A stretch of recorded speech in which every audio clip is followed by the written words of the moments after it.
Salut, vous allez bien? Et Salut, ouais, ça va. Épisode ça va, 3 ça. du AI Engineer Podcast, on a déjà publié deux, c'est vachement régulier. Aujourd'hui, on a Alexis avec nous. Salut, ouais, enchanté. Alexis, du coup, ouais, je travaille dans une startup, ouais, je fais de data chez Joli Moi. Je suis data manager pour une organisation qui s'appelle Urban Sketcher, dessinateur sur le vif. Je sais pas, enfin, ouais, sur les 5 continents, je sais pas combien il y a de personnes qui pratiquent ça, mais bon, ça c'est intéressant. Tout à l'heure, j'ai vu qu'on allait peut-être parler de le lien entre l'IA et l'art, ça m'intéresse énormément. Et puis voilà, écoutez les gars, en tout cas, enchanté d'être là. Trop cool. Ça va, Julien, toi? Ouais, très bien. Je suis content. On a le podcast qui est sur Spotify maintenant et sur Apple Podcast. Donc, les gens Ah qui oui, veulent écouter sans la vidéo, sans avoir YouTube qui s'arrête automatiquement dans la poche, vous pouvez utiliser Spotify et Apple Podcast. Donc voilà, on améliore le pod toutes les semaines. Donc, un jour, on aura peut-être même une musique d'intro. Ah oui, oui, on pourra wow. faire un petit générique. Le premier thème, c'est un peu tout ce qui est autour de OpenClaw, OpenAI, les swarms d'agents, etc. Du coup, la première news, c'est tout ce qui est autour de OpenClaw et les news qu'il y a eu autour de ça. Je pense que le truc fun au tout début, c'est le AI Impact Summit en Inde, où il y a le président de l'Inde qui a pris les mains de tout le monde et qui a voulu leur lever la main. Et Sam Altman et Dario Amodei qui sont Anthropic et OpenAI CEO qui ne sont pas pris la main. Il y a ce mème qui est assez drôle là. Euh, C'est Avec un peu Sam. ridicule d'ailleurs, non? Je sais pas ce que vous en pensez, mais ça montre un peu la mentalité des gars. Ouais, je pense qu'ils Bah, s'aiment pas trop, ouais. Mais Ouais, après, l'histoire, c'est que Dario Amodei, il était dans les premiers rechercheurs chez OpenAI. Et il est parti, il a claqué la porte un peu d'OpenAI pour créer Anthropic. Et aujourd'hui, bon, là, ils sont en concurrence, quoi. ouais, mais bon, de là, enfin, je sais pas. Hmm. Ça montre un peu aussi les mentalités dans ces deux Ouais, c'est clair. profils, en fait. ouais, c'est Bon, un voilà, groupe. ça, c'était fun pour démarrer. Je pense que la suite, c'est Peter Steinberger, qui a rejoint cette semaine, du coup, OpenAI, qui s'est fait racheter par OpenAI, on va dire. Et OpenClaw s'est fait racheter ou se fait héberger dans une fondation chez OpenAI. Ouais, c'est de la couille ailleurs en fait, hein. Ils l'ont recruté finalement. Donc ils ont recruté la hype et ils ont ouais, mis OpenCloud sous une fondation. Moi, je pense qu'ils essaient de rattraper le retard qu'ils ont sur Anthropic. À mon avis, ils ont racheté la marque, qui est quand même un gars qui, à mon avis, qui a une vraie vision de produit. Je pense que c'est intéressant, même si c'est, on va dire, comment dire, en termes de sécurité, c'est pas ouf. Je voyais ce matin d'ailleurs sur Hacker News que quelqu'un qui avait fait une recherche, le plugin numéro 1 téléchargé sur OpenClaw, c'est un malware. Voilà. Donc à un moment donné, en fait, il faut installer un truc et ça doit pointer sur une URL et le truc grave tous tes secrets, etc. LTK-SSH. Voilà. Ça Mais donne un peu. ça les envoie où? Ça, je sais pas. J'ai pas Ouais. regardé le détail. J'ai juste vu la news. J'ai trouvé que c'était assez marrant. Vous avez analysé un peu comment ça s'est passé? Je veux dire, le gars, il est parti de quoi? Il avait déjà une audience ou pas? Il était déjà connu? Enfin, le fait qu'il ait lancé le produit, que ça ait pris comme ça de manière virale, qu'est-ce qui a fait que ça a autant marché, à votre avis? Je pense qu'il y a plein d'histoires. Le truc, c'est quand même le gars, il est solo founder depuis longtemps, donc c'est lui là. Et en fait, bon, ça c'est quand tu vas sur sa page GitHub, tout le monde dit ah ça se fait pas en un jour. Le mec il a fait plein de produits, c'est un de ces produits là qui a marché, blablabla. Bon, il n'empêche que il avait développé ça, qui est genre Ouais. PDF SDK, qui est un truc qui permet de build des PDF. Et ça c'est sa première startup et ça il l'a vendu. Il avait fait un exit sur ce truc-là. Et du coup il était parti un peu en retraite pour ensuite quand il a dit je suis sorti de ma retraite et j'ai build plein d'outils. Et bon bah OpenClaw est celui qui a pris quoi. Mais il avait déjà une audience, le gars. C'est-à-dire qu'il est pas parti de zéro. Bah, je pense qu'il avait déjà un peu une audience, ouais. Ok. Et les facteurs qui ont fait que ça ait pris, selon vous? Je pense Je que ça pense. règle un problème, Vas-y. un angle mort. Ouais, vas-y, excuse-moi. Ouais, bah, j'allais dire, je pense qu'il y a, de mon point de vue, et c'est un peu ce qu'on a déjà dit dans les épisodes précédents, je pense qu'il y a le truc qui est le personal assistant. Ouais. Je pense qu'il y a de ça, qu'il y a un truc qu'on ne voyait pas chez Anthropic, chez OpenAI. Je pense que Meta, ils ont essayé de faire ça, mais ils ont été très nuls.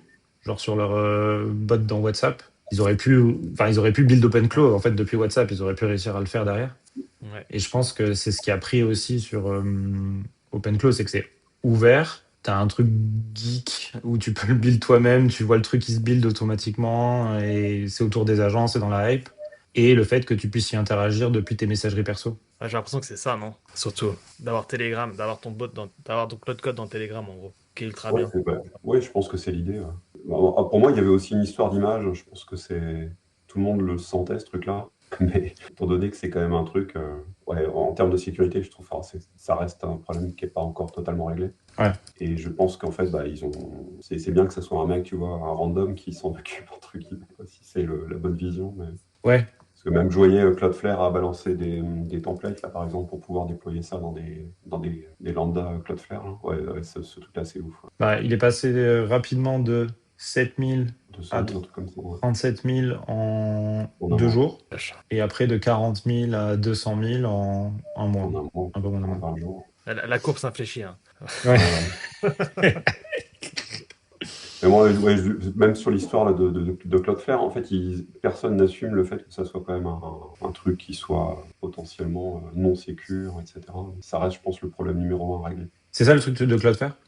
Non, Ah. non, c'était un autre sujet. Ils ont déployé tu peux mettre OpenClaw, ouais, tu vas le trouver. Moltworker. Moltworker, ouais.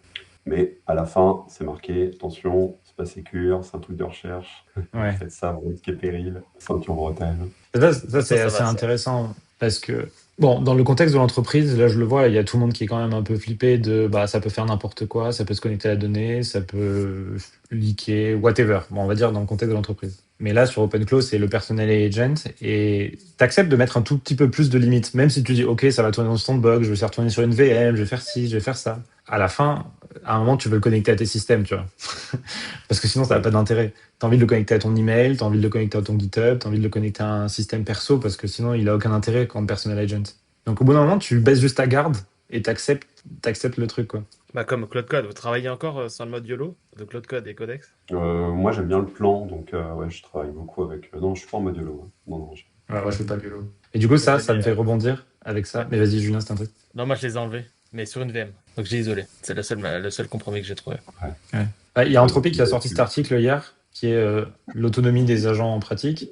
Et il y a un graphe qui est intéressant, qui est le Cloud Code Auto-Approve Rate by Experience. Et donc, il montre, en fonction du nombre de sessions que tu as fait précédemment, quel est ton auto-approve que tu acceptes. Et donc, en gros, ce qu'il montre, c'est que plus tu as fait beaucoup de sessions, plus tu vas avoir tendance à laisser Cloud Code Auto-Approve. Ce qui a du sens. C'est la trust, quoi. La confiance qui se construit. Et ce qui montre aussi, c'est que plus tu as fait des sessions, moins tu interromps Cloud Code aussi. Ouais, c'est intéressant. Et il y a aussi ça qui est intéressant. C'est genre, combien de temps tourne Cloud Code avant que tu l'arrêtes? Et plus le temps passe, plus tu vois que bah, ça dure longtemps, quoi. Et plus les modèles arrivent, plus le temps... Bon, on a passé de recul sur Opus 4.6, mais quand on est passé de Sonnet 4.5 à Opus 4.5, on voit qu'il y a quand même une augmentation significative du temps des tâches. Mais c'est marrant, je sais pas, je m'attendais à avoir un truc un peu plus linéaire, quoi. Je sais pas. C'est bizarre que ça varie autant. Est-ce que c'est impacté par leur... Parce qu'à l'échelle de l'outil, c'est bizarre que tu aies autant de variations, quoi. Je pense que c'est impacté par leur release en interne, les patchs qu'ils font, quoi. Je sais pas, mais ça me semble bizarre que ça varie autant, quoi.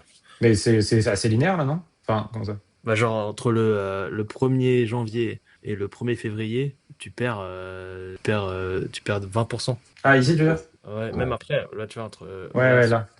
Tu vois, c'est juste à la release du modèle. Ouais.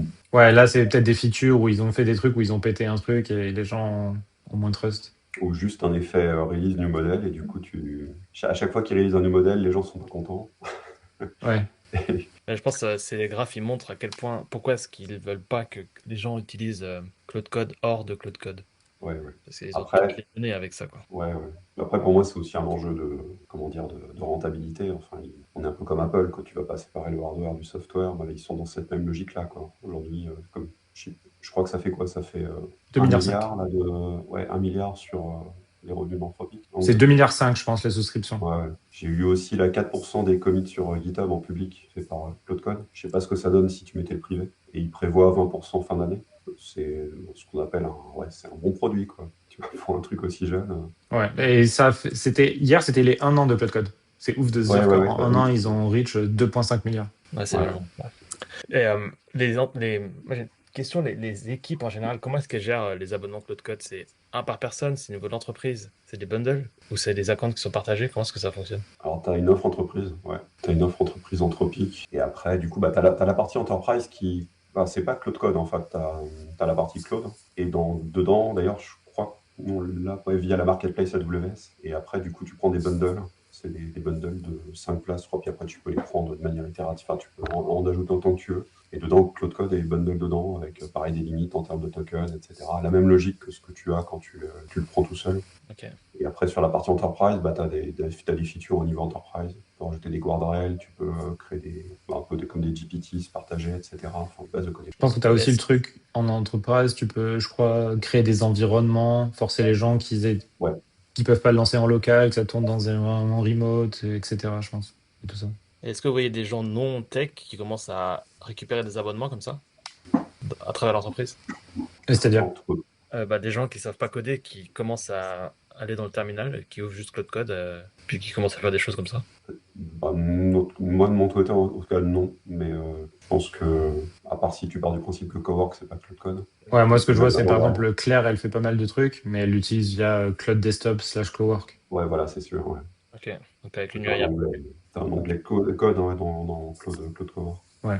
Enfin, Cloud Je sais pas si vous avez Desktop. testé en ce moment, ce qui fait le buzz entre guillemets, c'est l'app Codex, le 5.3 et Codex. Et honnêtement, ils ont fait une app qui est vraiment clean, qui marche plutôt bien. Le modèle, après, c'est question de personnalité, qu'est-ce que tu préfères sur les modèles et tout, et ça c'est assez subjectif. Mais je trouve qu'ils ont fait une assez bonne app, et c'est assez intéressant leur vision qui est post-IDE, quoi. C'est genre, ils ont recréé une app pour coder, dans laquelle tu peux faire un peu des trucs que tu peux faire dans l'IDE, mais c'est pas un full IDE, quoi.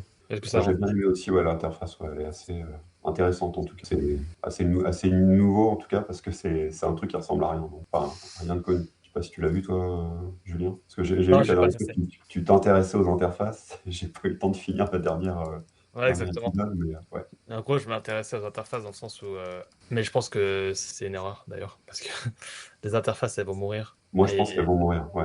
Moi, et par du coup, exemple, j'utilise plus l'IDE. Je sais pas depuis peut-être 2-3 semaines. Je me suis rendu compte que enfin, finalement, c'est une histoire, comme tu disais, une histoire de trust. Est-ce que j'ai vraiment besoin de regarder mes worktrees tout le temps? Pas nécessairement, quoi. en fait, j'avais le postulat que tous les gens allaient commencer à être avec des agents, et donc du coup, ils avaient besoin quand même de vérifier l'output de l'agent. Ouais. Alors, et en fait, par exemple, je sais pas, t'as un docteur, il va devoir visualiser à sa manière l'output de l'agent, je sais pas, ça peut être des médicaments à prescrire ou j'en sais rien. Et Ouais. du coup, l'hypothèse, c'était que tu as besoin d'un IDE pour chaque workflow. Mais en fait, j'ai réalisé que, comme moi, je regarde de moins en moins le code qui est généré par l'outil, il n'y a pas de raison qu'un avocat, un médecin, il regarde de moins en moins l'output qui est sorti. Oui, ouais, je suis d'accord. Et voilà, d'où je pense que les interfaces vont mourir. Là, Ce qui est un c'est- peu vertigineux d'ailleurs. ouais, Ouais, ouais. ouais, Pas du software. Qu'est-ce que tu peux vendre du coup? Qu'est-ce que tu vends? Qu'est-ce qui est vendable? C'est là, le code, il est gratuit quoi. Ça, c'est un peu ce qui m'obsède aussi un peu en ce moment. pas que le code, hein, je pense. Même tout le scaffolding, tout ce qui est workflow, même tout ça. Je trouve que maintenant, même, c'est même intéressant des fois d'arrêter même de guider par étapes. Quand tu fais, par exemple, tu demandes à un agent de travailler. Tu lui donnes le but, tu lui donnes pas la manière de le faire, et en règle générale, des fois, enfin, la plupart du temps, c'est quand même plus. Donc même Ouais. ça commence à devenir ingéré. Enfin, tu vois, ça devient avalé également par l'agent, par le modèle. Ouais. Et donc si tu fais une régression, tu tires la courbe. Dans 6 mois, dans un an, qu'est-ce qui se Ouais. restera dans la Ouais, partie qu'est-ce qui reste? implémentation? Ouais, c'est une bonne question. Il restera pas grand-chose quoi, je pense. Et ouais. Et du coup, ça, c'est assez vertigineux pour le coup. Je pense que sur l'interface, moi, il y a un truc que je disais à un moment, c'était. Euh, je vais retrouver ce que je voulais dire. Ouais, sur les interfaces, mon point de vue, c'est qu'il y aura toujours des interfaces qui vont exister. Parce qu'en fait, l'avantage de l'interface pour les users finaux, c'est que tu donnes une expérience. Et je pense qu'il y a des trucs où tu n'as pas envie d'avoir une expérience. Genre, je veux réserver un ticket de train. Bon, l'expérience, ça peut être je demande à un chatbot et ça le fait très bien. Mais je veux acheter un truc de décoration pour ma maison, je veux acheter des habits. Et il y a deux types d'expériences que d'achat, je pense. Il y a l'achat, je veux un t-shirt blanc et puis très bien, let's go. Et il y a, je veux être dans une marque, je veux avoir l'expérience d'achat de la marque et ce genre de truc. Et je pense que là-dessus, tu auras toujours besoin d'une interface, tu auras toujours besoin d'une boutique, tu auras toujours besoin d'avoir un truc qui te crée une connexion et tout le marketing qui est autour, quoi. Et donc je pense que ça dépend des personnalités. Mais pour ça, je pense qu'il y aura toujours besoin d'avoir des interfaces finales. Mais il y a le but de beaucoup de marques, c'est de la customisation, non? Et du coup, là, on n'arrive pas dans un monde où tu as l'ultra customisation. Si tu as ton agent qui te crée ta propre interface juste pour toi. Et du coup, cette interface, vu qu'elle est créée par ton agent qui te connaît déjà, avec des détails qui te vont bien, est-ce que ça vaut encore le coup de la délivrer comme dans ton produit, quoi? Peut-être. Peut-être, ouais. J'ai pas vu d'ailleurs ce que ça donnait les MCP apps. Je sais pas si vous avez vu passer ce truc-là. J'ai eu pas mal suivi de l'extérieur parce que je connaissais enfin, j'avais déjà rencontré les mecs qui font Alpic, qui sont ceux qui ont beaucoup parlé. C'est une boîte française qui fait des MCP apps. Donc j'ai un peu suivi. En fait, j'ai l'impression que c'est pour accéder au web, avant on utilisait un navigateur web Et les MCP apps, c'est juste une manière de re-wrap up le navigateur web dans un Ouais, chat pour redonner l'expérience navigateur web, mais via le chat. ouais, clairement, bah, même beaucoup de personnes qui, moi, par exemple, il y a certains MCP que j'ai arrêté d'utiliser et je me suis juste fait des agents avec j'allais dire des markdown avec des call API, quoi. Enfin, ça fonctionne, enfin, de la même manière, quoi. Il y a pas de, je suis même pas sûr que ce soit un truc qui va perdurer dans le temps, mais bon, après, pourquoi pas. Ouais. D'ailleurs, sur les MCP, il y a ça, je sais pas si vous avez vu, donc Google Ouais, qui a annoncé WebMCP. Donc l'idée, c'est de pouvoir appeler des MCP depuis ton browser, quoi. Et il y a tout le protocole.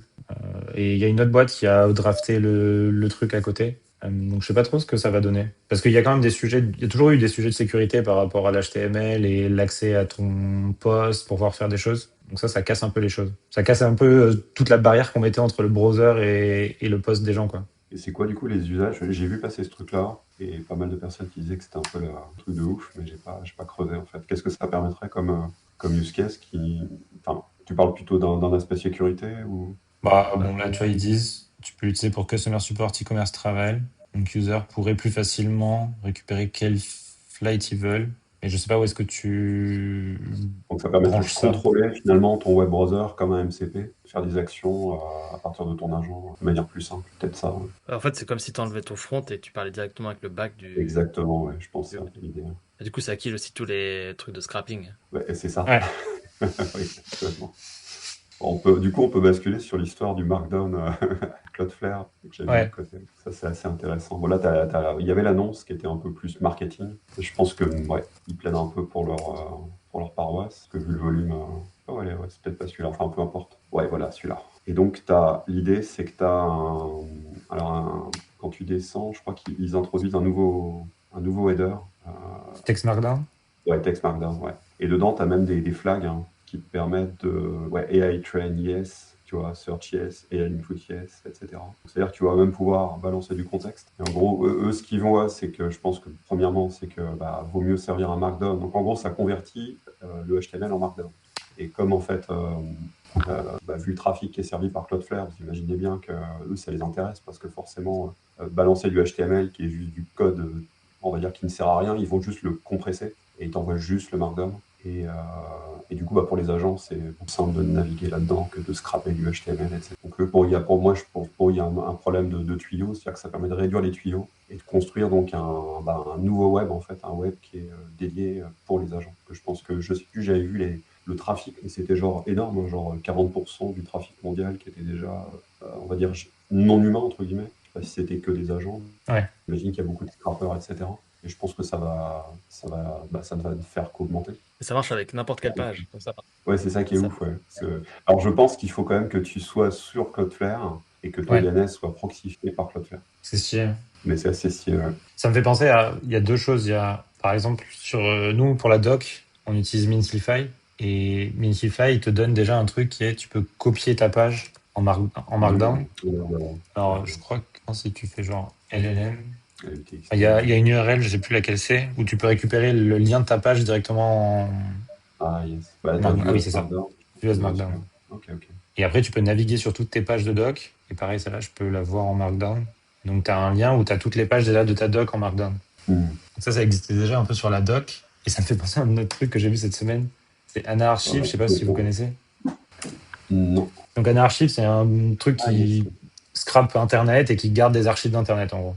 Et ils ont fait un llm.txt. Et dans leur llm.txt, ils ont mis ça. Donc ils ont dit, si vous êtes un robot, lisez ça. Du coup, on a des captchas. Plutôt que d'utiliser les captchas, donnez-nous de l'argent. Oui, Oui, c'est ça.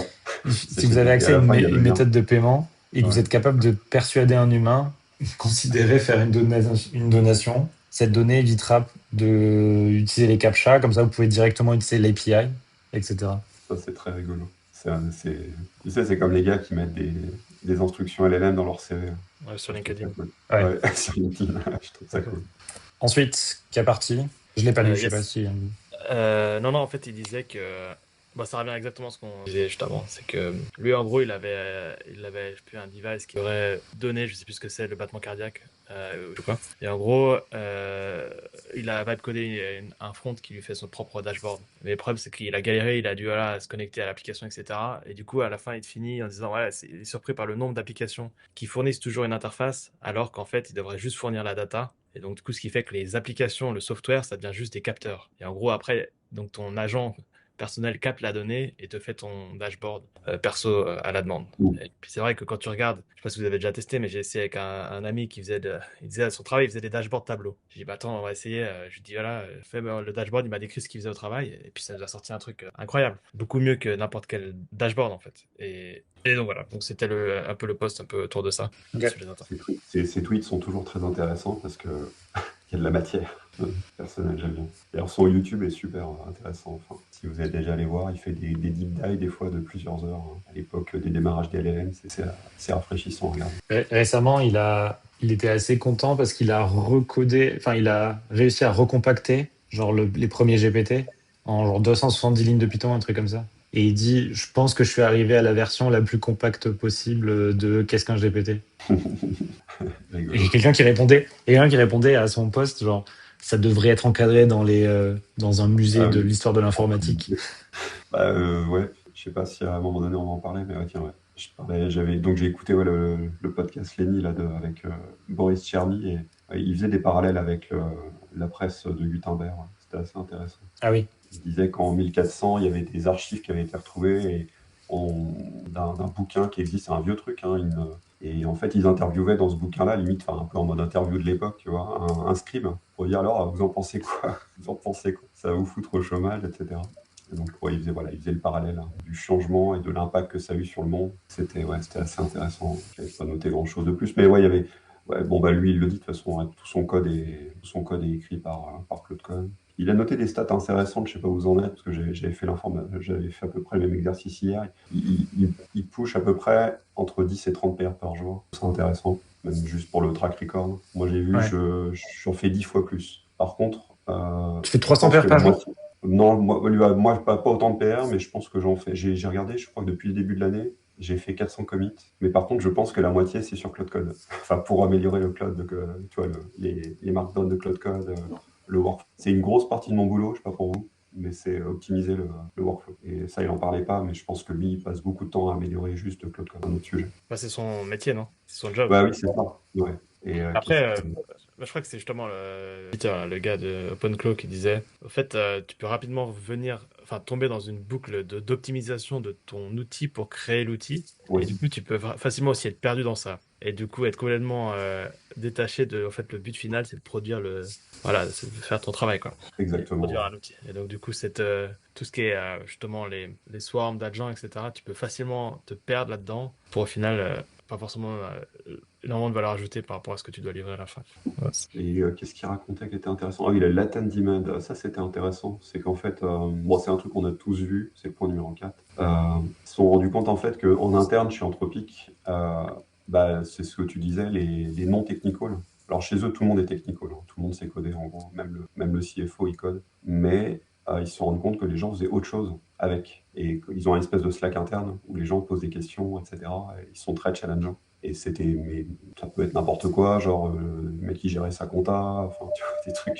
sa compta perso, il y en a qui, je sais pas, qui commençaient à gérer des trucs qui n'avaient rien à voir avec le métier d'engineering. Et c'est là où en fait il y a eu l'idée de déployer Cowork, qui a été développé ouais, en un temps encore, je sais plus comment il en parlait, mais je crois que Ouais, c'est 10 codé jours, en je une crois. semaine. 10 ou 20 Ouais, jours. c'était vraiment très, très rapide. Donc ça, c'était intéressant. Un truc aussi, le point numéro 6, alors lui, il plaide pour sa paroisse, j'imagine, mais quand il le disait, je pense qu'il le disait pas dans ce sens-là, c'était de dire, il faut que vous donniez en fait des tokens illimités, parce qu'en fait, c'est ça qui unlock comment dire, la créativité. Et moi, je suis très souvent bloqué par mon compte, soit à la semaine, soit sur mon compte de token sur les plages. Je suis très souvent bloqué, j'en consomme trop. Et je voyais quelqu'un qui disait la dernière fois qu'on va sans doute indexer maintenant on va dire le volume de tokens que tu pourras donner à tes meilleurs développeurs versus est-ce qu'il faut que je recrute quelqu'un à la place. Je sais pas si vous me suivez, mais Ouais. parce qu'à un moment donné, de toute façon, là, on sait très bien que si vous passez en mode on-demand, en fait, on paye beaucoup moins cher l'abonnement à 100 ou 200 balles que ce que ça coûte si on était en on-demand, mais pas sur un facteur x2, on est plutôt à x10. Et à un moment donné, ça va faire un peu comme les abonnements de Netflix, il va y avoir un truc qui va remonter à la hausse. Une fois que tout le monde sera complètement vendor-locked, il y a de fortes chances. Alors peut-être qu'ils vont réussir à faire baisser le coût, etc., avec l'industrialisation des data centers, etc. Mais comme la demande grandit, il y a quand même une forte chance que le prix augmente à un moment donné. Donc c'était intéressant en tout cas ce qu'il disait là-dessus. J'avais trouvé que c'était Et le prix il va pas justement chuter. Enfin, je sais pas, avec les modèles open source qui ont quelques mois de retard. C'est-à-dire que cet sans été, les doute, modèles ouais. open source, ils vont être incroyables. Peut-être, ouais, il y a ça, c'est vrai qu'il y a peut-être aussi ça qui va rentrer en ligne de compte. Moi, je Après, crois que c'est le prix des bon. Frontier Lab, il va pas chuter. Parce que, en fait, ce qu'on voit, c'est que le prix de l'équivalent de Claude Sonnet d'aujourd'hui va forcément chuter. Mais le problème, c'est qu'on va avoir des modèles qui seront meilleurs, qui auront Oui. plus de prix à l'input et à l'output. Et c'est ce qui s'est passé, tu vois, genre, dès qu'Opus est sorti, nous, sur Nao, bah, nos coûts ont explosé parce qu'en fait, les gens sont passés sur Opus. Et donc, potentiellement, ça produisait moins de tokens, mais en fait, ça coûtait plus cher. Donc, en fait, de mon point de vue, je pense que, vu qu'on va avoir que des modèles qui seront de mieux en mieux, les modèles qui seront de mieux en mieux seront plus chers que les modèles qui sont moins bien. Et on va pas garder un prix fixe, quoi. Ouais, ça a quand même une hypothèse forte. C'est-à-dire que ton incrément de modèle, à chaque fois, il est toujours aussi haut, quoi. Ouais. Et je suis pas sûr que je trouve ça assez fort comme hypothèse. C'est pas certain, je pense. Que les modèles continuent à s'améliorer, En peut-être. fait, ouais, ça c'est vrai. Mais et là, du coup, le truc qui peut nous sauver, c'est si l'open source catch up. Parce que s'il catch up pas, on est gatekeep derrière des API et Ouais, ils peuvent faire ce qu'ils veulent derrière les API, tu vois. ça Ouais, c'est juste. carrément. Et puis ouais, le fun fact, le point 7, c'est pareil, il a quitté Anthropic pour Cursor avant de lancer Cloud Code. Et il est reparti chez Anthropic 2 semaines après. Ah, c'est trop drôle. Parce qu'en fait, il trouvait pas la mission en fait qu'il pouvait voir. Voilà, c'est un peu lui expliquer son truc. Enfin, Ouais, ils ont l'air d'être prêts. Alors après, ça peut peut-être lié sur l'histoire de la Constitution. Là, j'avais écrit un billet de blog là-dessus, mais ouais. ouais, les mecs ont l'air assez mission driven, c'est ce qu'ils racontent. Mais Ah, c'est ouais, chaud de rentrer à Anthropic maintenant. J'ai un ami qui fait le process. Il est déjà à son troisième interview sans avoir parlé à qui que ce soit. ouais. Que devant des machines et des trucs de 4-5 heures, quoi, d'interview. Enfin, de test, quoi. Donc à Hmm. Modei, il y avait, ouais, ça m'étonne pas. Ouais. Ouais, bah, j'imagine qu'ils sont très automatisés parce qu'il y a beaucoup de demandes, Exactement. vu les packages, etc. Donc à Modei, parce que c'est le premier lien, enfin non, c'est le deuxième, qui avait créé un article qui est très long, un essai Ouais, qui s'appelle L'adolescence de la technologie, où en gros il explique bah, tous les risques, tous les problèmes que ce qu'ils appellent eux la GI, l'intelligence ultime, bah, on va dire peut faire planer, que ce soit les risques, je sais pas moi, de création de virus ou autre. Et en fait, il agite un garde-fou qui est la clause constitution, si tu peux l'ouvrir, c'est assez intéressant. Donc c'est un peu, on va dire, voilà, ils ont créé une espèce de constitution. Donc, et en fait, c'est un peu on va dire donc ils ont recruté alors ils ont plein de profils hein, chez eux, ils ont des philosophes, des économistes, etc. Pour penser à ça, l'idée c'est, en gros, qu'est-ce qui est bien, qu'est-ce qui est pas mal, qu'est-ce qui est mal pour eux, etc. Qu'est-ce que Claude doit faire, qu'est-ce qu'il doit pas faire, etc. Moi, ce que j'écrivais, c'est que je trouve que c'est intéressant, c'est bien de l'avoir, mais c'est bien, enfin, c'est mieux, tu vois, d'en avoir une que de pas en avoir une. Mais en vrai, c'est toujours problématique. C'est comme avec, moi je faisais le parallèle avec Facebook, avec l'algorithme. Hein. C'est que c'est toujours 10 mecs dans un garage dans la Silicon Valley, dans leur bulle, avec leurs valeurs, tu vois, leur modèle de pensée, qui va décider finalement de ce qui est bien ou de ce qui est pas bien à l'échelle du monde. Et puis après, bah, si on redescend même au niveau entreprise, je pense que là où c'est le sujet est le même, par exemple, dans le cas d'une entreprise, c'est qui décide du contexte. Quand par exemple, tu as un agent qui va décider va te répondre, par exemple, tu es, je sais pas, dans une banque, est-ce que tu as le droit de poser une question, tu vois, sur est-ce que mon produit il est bien, etc. Est-ce que toi, tu vois, tu es agent je sais pas, dans une agence bancaire, qui va contrôler l'agent, qui va contrôler le contexte? Ça donne énormément de pouvoir. Donc, je pense qu'à terme, ça va être un sujet de gouvernance d'entreprise, même très très large. On va sans doute moi j'imaginais, tu vois, un chief context officer, quelque chose comme ça, tu vois, hein. Quelqu'un qui soit vraiment dédié à ça. Et avec, ouais, pas que de la techno, hein, c'est vraiment quelqu'un qui peut potentiellement écrire une constitution en interne d'une entreprise. Enfin, je sais pas ce que vous en pensez. tu veux dire, on va relabelliser les jobs de gouvernance en Ah contexte? oui, peut-être, ouais. Peut-être, ouais. Peut-être. La data gouvernance à la mode AI. Non, mais je suis assez d'accord. Après, il y a une grosse inconnue qui est tout ça, c'est parce que c'est si on essaye de mapper la vision qu'on a des entreprises aujourd'hui dans ce monde agentique, au sens large, si on peut dire agentique, dans le sens où bah, la connaissance de l'entreprise, elle se retrouve parsemée entre Drive, Notion, l'ordinateur des gens, etc. Et tu as besoin d'accéder à tout ce contexte qui vit partout, dans des meetings, dans des documents, partout. Et donc, tu as besoin de le rendre à dispo, de le formater, de le mettre à dispo pour des agents. Est-ce que c'est ça qu'il faut faire? Ou est-ce qu'il faut pas juste reshuffle complètement l'entreprise et faire que tu donnes tout à Anthropic ou à OpenAI et puis c'est réglé? Ça va être une question à se poser. Ça va pousser à plein de sujets, ouais, je pense que. C'est pas les mêmes sujets qu'on a depuis des dizaines d'années autour de la data, non? Ouais, bah, Bah si. centralisation, décentralisation, ouais, ouais, qui contrôle la gouvernance, mais qui définit, tu vois, les métriques. On parlait de semantic layer tout à l'heure. Donc il y a toujours des définitions derrière. Mais là, ouais, on touche à un truc qui est peut-être un peu plus profond. Je Impactant, je pense dirais. pas que les gens iront se confier à un agent, tu vois, par exemple, dans une entreprise, de leurs problèmes perso. Mais tu vois, je pense pas que, je sais pas, t'es dans une banque, encore une fois, tu vas pas lui demander, alors qu'est-ce que je fais pour ma négo salariale? Mais peut-être qu'on imaginera un monde où ça sera le cas, j'en sais rien. Bah, dans un monde où il y a plus de travail, où il y a le revenu universel, t'as pas besoin de faire de négo salariale. Ah oui, ça c'est vrai. Pour avoir de l'argent en plus. En votant, c'est ton vote, En t'as des... votant. Ouais. Where that engineering is heading? Ça, c'est une bonne question. Ouais. Bon, Et c'est donc, Joe qu'est-ce qu'il Rice qui a en... écrit un article. Bon, il y a 5 points. Bon, pas utiliser l'AI, c'est une mauvaise idée. Ah, oh. Ensuite, data modeling crisis and semantic. Bon, c'est un peu ce qu'on vient de dire, hein. Ouais. Le sujet du data modeling est toujours là. Le sujet de créer des sémantiques, dans le sens sémantique layer, metric store, on s'en fout, mais genre juste créer des sémantiques sur ta donnée pour la rendre facilement accessible ou la factoriser, ça a toujours un intérêt, j'imagine. Est-ce qu'on a toujours besoin d'orchestration? Ça, c'est un bon point. Ouais, ça, c'est un bon point. Mais surtout quand tu vois OpenFlow. Quand tu vois OpenFlow, quand tu vois. Il y a un truc, je sais pas si vous connaissez ça, là, le 12 factor, 12 Oui, oui. factor agent. Ouais. Moi, il y a un truc qui Qui était, m'avait. qui était le reflet du 12 Factor Apps, ouais. Ouais, c'est ça. C'est ça, en fait. Il y a un truc qui m'avait explosé le cerveau, c'était en fait de penser les agents comme des orchestrateurs, mais qui sont des orchestrateurs nouvelle génération, en gros. Je sais plus lequel c'est. D'ailleurs, est-ce que vous orchestrez des tâches, par exemple? Ça, moi, j'ai pas de solution aujourd'hui. Par exemple, imaginons, je sais pas, tu lances une commande. Moi, j'en ai une le matin, par exemple, pour regarder mes Daggerflow. Je le fais tous les matins, mais j'aimerais bien l'automatiser. Finalement, c'est un peu de ce dont on est en train de parler indirectement sur le Ouais. scheduling. Non, je fais rien pour l'instant. C'est un truc que je veux mettre dans Nao, qu'on a dans la roadmap Nao, mais je fais pas rien pour l'instant. Ouais, mais c'est tellement pertinent ce point. C'est que tous nos outils d'orchestrateurs, ils sont faits pour des humains. Ouais, Ils sont designés pour des humains. Et ils sont pas du tout designés pour avoir de l'intelligence en plus qui est dans eux, en fait, qui est capable de réagir, etc. ouais, parce qu'ils sont très rigides, en fait. Ultra Ouais. rigide. Des très rigides. Et c'est ça le truc, moi, qui m'avait genre mentalement changé complètement ma version du truc, c'est que l'orchestrateurs, c'était ça. Il y a 60 ans, c'était des if-else, et voilà, c'est tout. Puis après, quand on arrivait dans les DAG orchestrateurs, la Airflow, etc., c'est Mm. t'as un event ou un cron qui déclenche un template d'orchestration qui est très Ouais. figé, avec juste des if ou des skips à des endroits, et t'as juste des fins qui sont déjà connues. Et quand tu fais de l'agent, bah, c'est complètement différent. Il n'y a plus de Dans, flèche. dans le sens où tu as un event qui déclenche un truc, tu as un orchestrateur principal qui est l'agent le plus, enfin le modèle le plus intelligent, et ensuite tu as des boîtes, et les boîtes, tu peux dire que c'est les tools, tu peux dire que c'est la MCP, tu peux dire whatever, mais c'est des choses qu'il peut faire. Et ensuite, c'est l'agent qui décide le chemin qu'il veut prendre à l'intérieur. Et donc à la fin, il fait une orchestration de tâches, mais le chemin d'orchestration de tâches est toujours différent, et c'est un LLM qui décide pour arriver à un goal. C'est moi, j'ai travaillé là-dessus cette semaine pour mes trucs, mon workflow de coding. Et j'ai fait exactement ça. En fait, tu as un agent qui est un orchestrateur, qui appelle des agents qui sont des workers, et après, tu as plein de rôles différents. Et en fait, au début, j'avais eu le réflexe de faire comme il y a 50 ans, de faire des if-else dans mon daemon, celui qui est dans le cron, si tu veux. Et en fait, plus ça allait, plus je dis, mais en fait, non, j'ai juste fait un prompt pour un orchestrateur, avec un peu les goals, etc.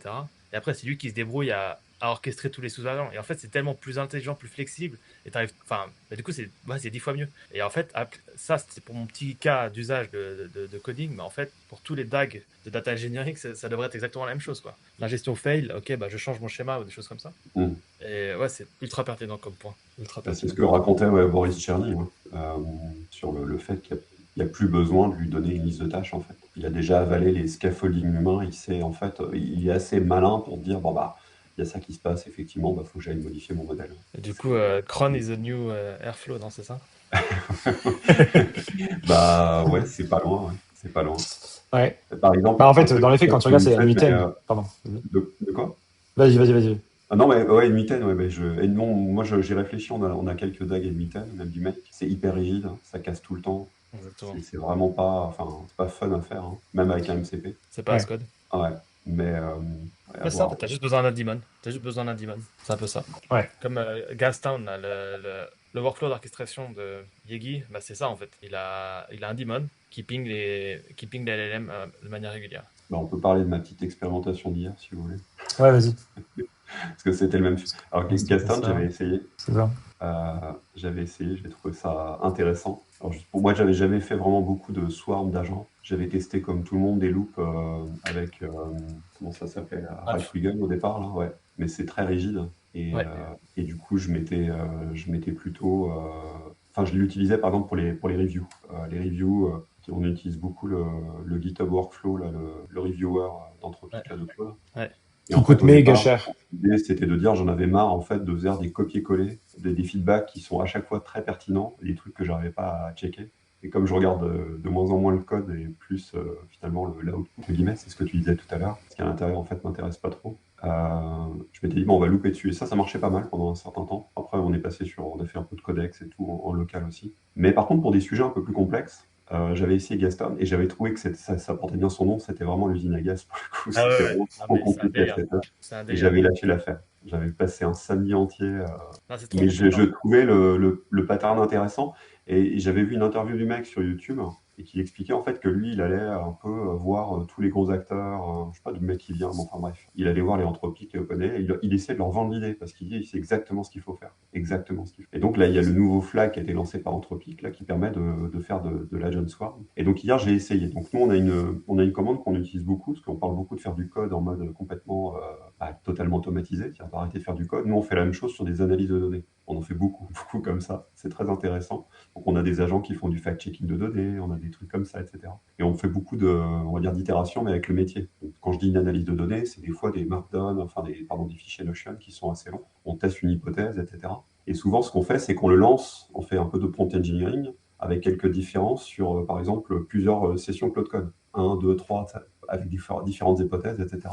Et après, on regarde les cat outputs, par exemple, et on essaye de regarder s'il n'y a pas eu un problème ou si la donnée a mal été interprétée. C'est un peu du gut feeling, mais on connaît la data et les métiers connaissent la data. Donc, en fait, on arrive quand même comme ça on va dire, à trouver des axes, en fait, où des fois on se dit, bah, tiens, là, il a peut-être un petit peu halluciné, etc. Et là, c'est qu'on a, j'ai utilisé cette même technique, finalement. Donc, nous, on utilise, pour le coup, c'est pas un workflow, mais on utilise la méthode du NIST, la méthode exploratoire de données, enfin un truc très basique sur comment on fait une bonne exploration de données. On a une skill là-dessus. Et là, en fait, je lui ai juste dit, bah voilà, tu vas créer un swarm d'agents. C'est du descriptif, il n'y a rien à faire. Tu lui dis, tu crées une team, tu actives le flag d'abord. Et moi, je lui ai demandé, en fait, déjà ce que tu vas faire. Donc, tu as un leader. Donc là, c'est le truc qui est sur la gauche. Le leader, en fait, il a pris l'hypothèse. Et là, je lui ai demandé, par exemple, quand tu as des clients qui arrivent chez nous, ils font un formulaire de sign-up. Et en fait, il y a des patterns dedans qu'on essaie de checker en disant, est-ce que quelqu'un qui a des enfants, il est plus, tu vois, ou moins amené à plus churner, etc. Tu vois, c'est des trucs un peu touchy. Et du coup, ce qu'on a fait, c'est qu'on a pris plusieurs hypothèses comme ça, et on lui a demandé, bah, le leader, tu vas déjà essayer d'isoler plusieurs hypothèses. Après, tu vas créer un swarm avec 4 agents qui vont faire des analyses sans le contexte initial. Ils vont y aller, ils vont tourner en mode complètement vraiment seul. En bout de chaîne, tu as un fact-checker, un data fact-checker, qui est un agent complètement, pareil, complètement seul, qui va fact-checker tes hypothèses, enfin tes conclusions. Et tu renvoies l'ensemble au leader, et lui, en fait, il wrap l'ensemble, et il nous fait, en fait, il fait hypothèse contre hypothèse, il va crosser les hypothèses, et il nous fait un gros fichier Notion dans lequel on peut continuer à itérer. Et bah écoutez, j'ai trouvé que c'était assez... ça m'a un peu détruit le cerveau, j'ai trouvé que c'était incroyable. Bon, ça burn des tokens de ouf, Ouais. par contre, mais c'est vraiment impressionnant à regarder et voir l'output. Ouais, je trouve ça intéressant. Moi, je l'ai fait sur la partie data analyse, mais on peut le faire sur du code. J'imagine que sur du code, ça doit être encore plus intéressant à regarder. Mais j'ai trouvé l'expérience sympa. En tout cas, moi, j'ai trouvé que c'était intéressant parce que ça m'a fait gagner énormément de temps. En tout cas, déjà, de ce côté-là. C'est quoi la différence avec des sub-agents?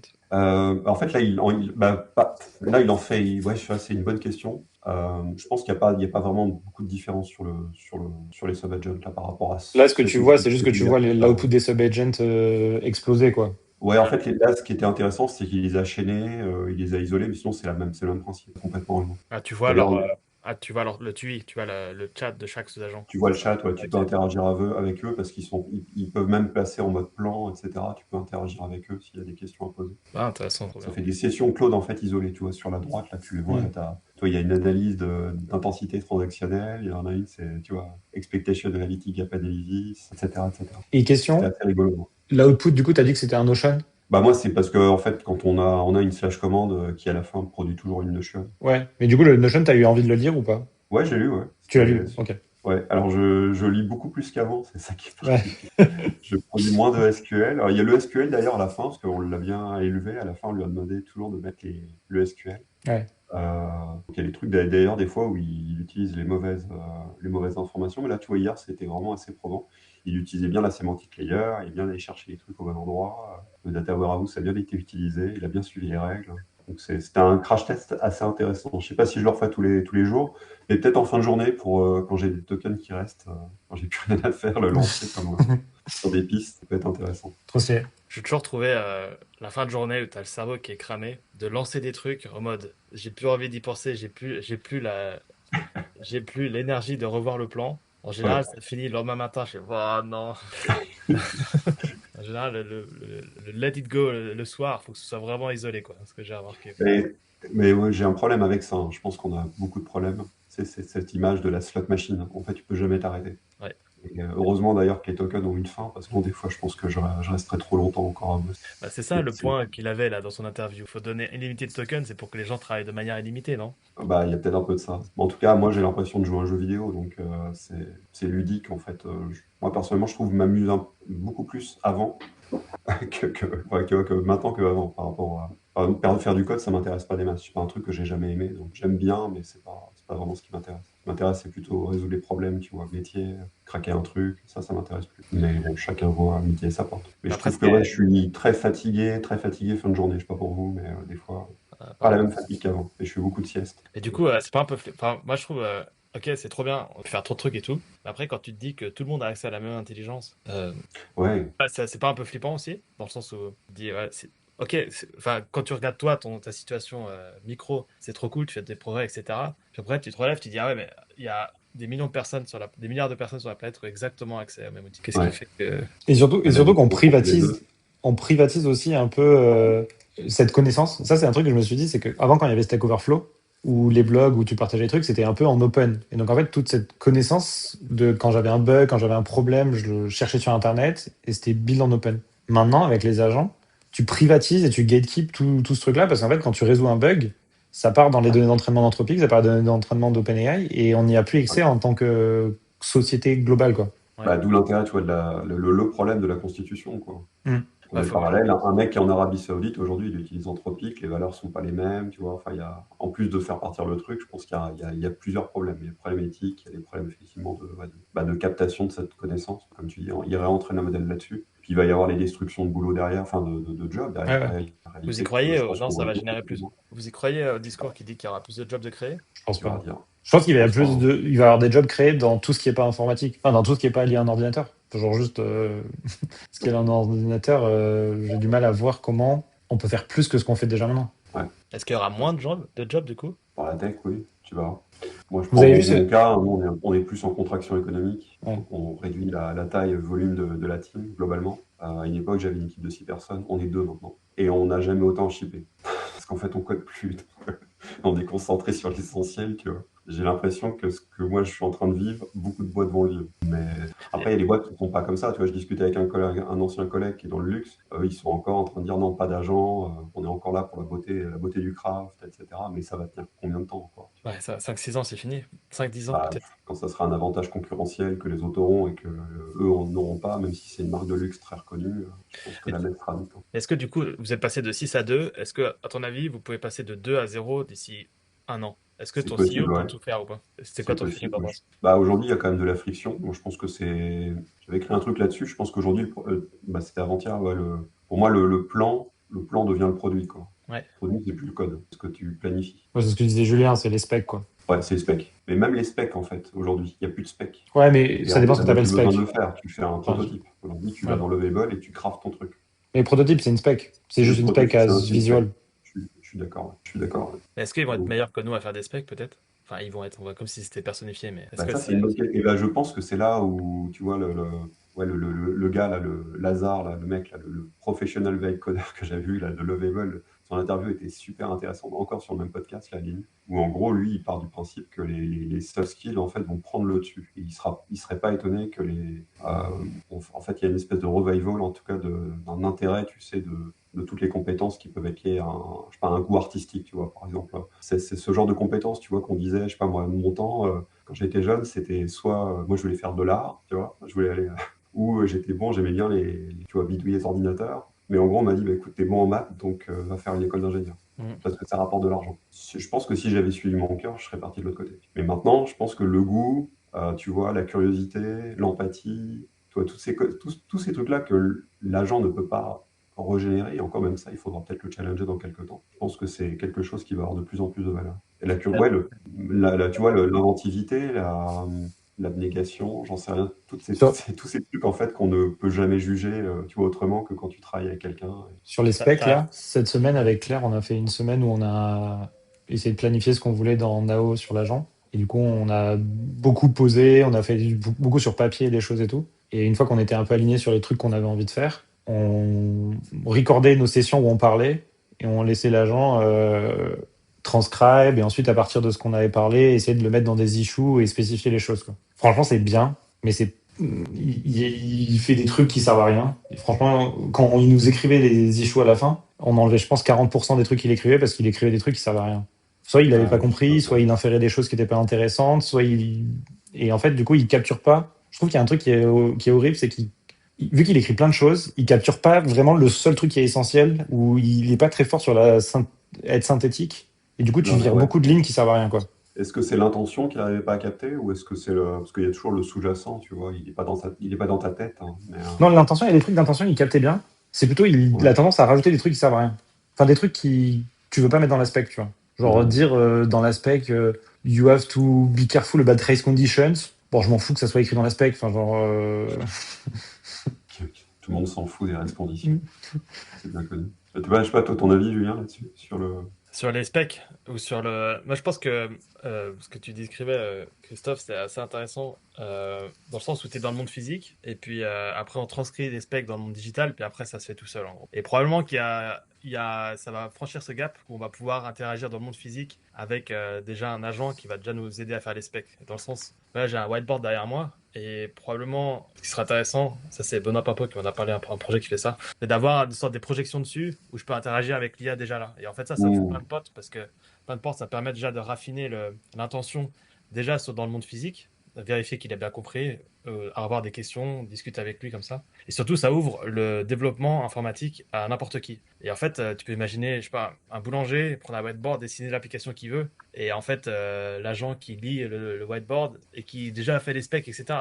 On n'est pas si loin que ça, quoi. Ouais, c'est les world models. Hein. C'est un peu je sais pas si vous avez suivi ce truc. Franchement, c'est un peu différent. Ouais, il y a un peu de ça, non? Je pense que c'est surtout l'interaction. Là, aujourd'hui, notre rôle en tant que tech, c'est voilà, tu as un besoin métier, tu comprends, tu le transcris, tu fais une spec, en gros. Ouais. Et puis, ça, si le métier, demain, il arrive à exprimer d'une certaine manière son besoin à un système de développement comme on a aujourd'hui, Ouais, on en revient au problème dont tu parlais tout à l'heure, c'est-à-dire de passer de 2 à 0. Ah oui, exactement. Ouais. Et moi, ce qui me fait. J'ai des hauts débats, quoi. Des hauts, c'est trop, on peut faire plein de trucs, et des bas, là, c'est quand je me dis ça.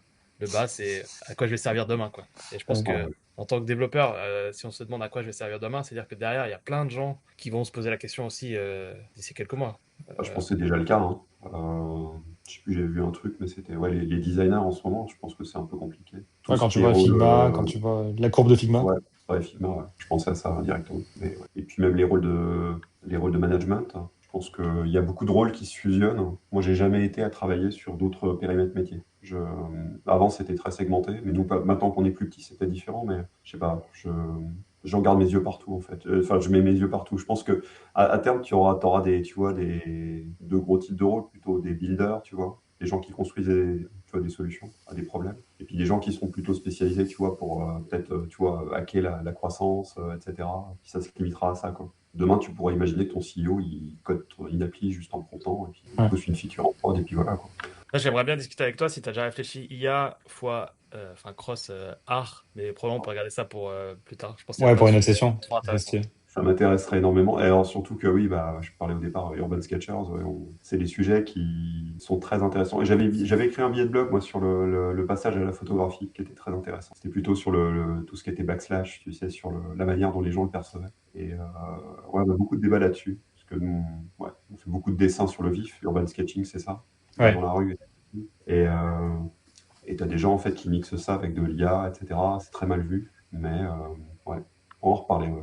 Moi, ce qui m'intéresse plus, c'est plus le mindset, la compétence, tu vois, la façon de penser. Et j'avais écrit un truc aussi sur le laisser aller, ce qu'on appelle le lâcher prise. C'est un truc qui est dans la peinture. Par exemple, t'as la théorie, et puis après, quand tu connais la théorie, quand tu l'as ingérée, tu peux te lâcher, tu vois. Et tu peux être lâché, aller très loin, etc.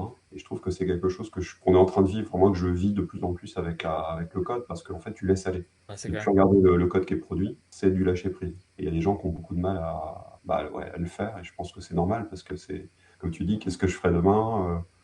J'étais tellement fier finalement des compétences acquises, donc il y a un peu d'ego aussi derrière, tu vois, Ouais, beaucoup d'ego. Ouais. beaucoup d'ego. Ouais. Mais bon, ouais, gros débat. Trop intéressant. Bon, Ok, Bon, bah on peut wrap up. Merci à vous deux. C'était vraiment merci. trop cool.